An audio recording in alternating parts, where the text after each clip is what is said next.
we're trying to get to a point where feeding 9 billion people at 2050 needs to be sustainable.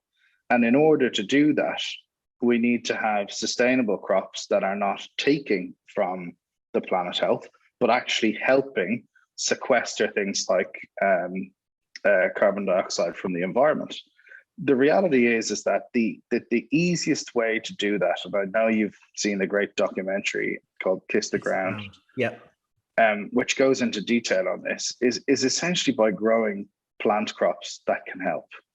You know, leaving crops in the ground, less tilling, less water usage, and ultimately more soil health, which means that we need to use less land to grow more volume to feed more people. And like, it's incredibly simple, but the practices that are going on in the agriculture community because of the lack of education are the opposite to this. In the US in particular, there's approximately 40% of all fresh produce bought in the store is thrown in the bin, which is absolutely disastrous.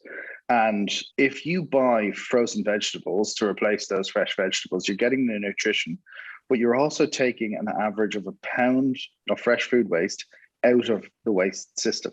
So it's basically 1 for 1 on replacement of making a difference to food waste and planet health. The big retailers are great at following what the consumer trend is because they have the data to understand what's important to their shopper base. And that's what they exist to be, you know, to serve the consumer.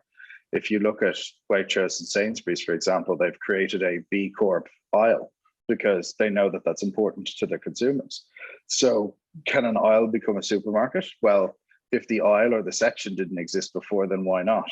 In terms of timing, you know, I think it becomes about when things start getting complicated for us in terms of global temperature. These things are warning signs of change. And, you know, unfortunately, we as a race of people don't do anything until it's right in front of us and causing a problem.